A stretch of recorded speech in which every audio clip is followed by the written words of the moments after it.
هالو. النهاردة هنعمل كفتة فراخ. معانا صدور مخلية هنقطعها مكعبات، ومعانا بصل وفلفل أحمر وبقدونس، ومعانا بهارات وكزبرة ودهون وبابريكا وملح وفلفل ودقيق. هناخد بقى البصل بتاعنا والفلفل وهنضربهم في الكبة وهرجع لكم تاني. وبعد ما ضربناهم في الكبة هنجيب بقى مصفى وهنصفيهم كويس قوي من المية بتاعتهم، وطبعا مش هنرمي المية بتاعتهم خالص، هنحتاجها في الآخر وهقول لكم هنعمل بيها ايه. دلوقتي فرمنا الفراخ كويس قوي في الكبة، هنحط عليها بقى البقدونس. أهم حاجة نفرم الفراخ كويس قوي، وعليها معلقة من الدقيق علشان يخلي الكفتة ما تفكش مننا. وهنحط دهون برضو، دي مهمة قوي. وعليها بابريكا، دي بابريكا مدخنة، يعني ممكن تستخدموا البابريكا العادية. وكمان كزبرة، وعليها 7 بهارات، مش عايزين نكتر قوي من 7 بهارات. وعليها الفلفل الأسود، وعليها ملح،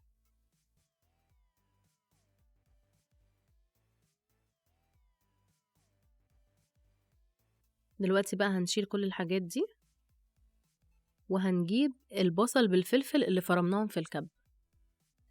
أهم حاجة المية بتاعتهم كلها تكون اتصفت، أهم حاجة نتأكد كويس قوي.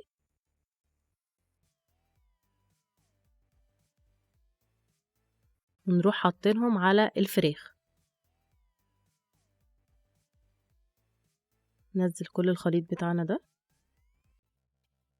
نخلط بقى كل المكونات الحلوة دي في بعض.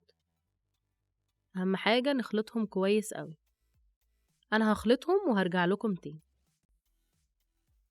وبعد ما خلطنا بقى كل المكونات الحلوة دي هاخدها أحطها في التلاجة ساعتين ونرجع تاني. تعالوا بقى نجهز المية بالبصل اللي قلتلكم عليها. دي المية اللي نزلت من البصل والفلفل، هنحط عليها معلقة عسل،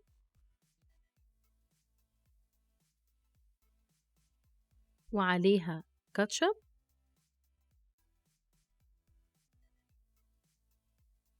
الصوص ده هندهن بيه الكفتة في الآخر، هبقى اوريها لكم.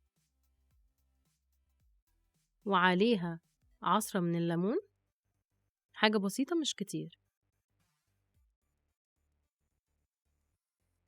وعليها البابريكا، وعليها الملح والفلفل. هنخلط ده كله كويس قوي. دي بقى هتودي الكفتة في حتة تانية خالص. نخلط كويس قوي قوي قوي.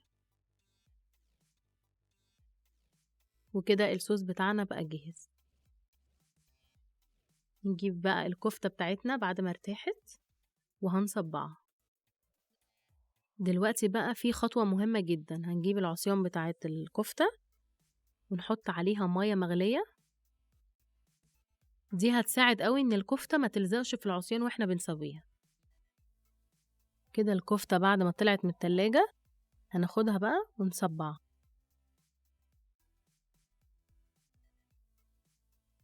نجيب بقى العصيان بتاعتنا ونصبعها. هعمل انا بقى بقية الكمية وهرجع لكم تاني. دلوقتي ده شكل الكفتة بعد ما صبعناها، هحطها في الفرن وهرجع لكم تاني. تعالوا بصة سريعة على الكفتة في الفرن، وهندهنها بمية البصل اللي احنا عملناها من الناحيتين. كل شوية هنطلعها من الفرن وندهن ونرجع تاني. بصوا بقى الجمال، مش قادرة اقول لكم على جمالها بجد. طرية جدا وكمان جوسي، بجد هتحبوا قوي الوصفة دي. انا كمان عملت معاها مكرونة وايت صوص، وهحط على الصوص زعتر، بجد بتبقى خطيرة جدا.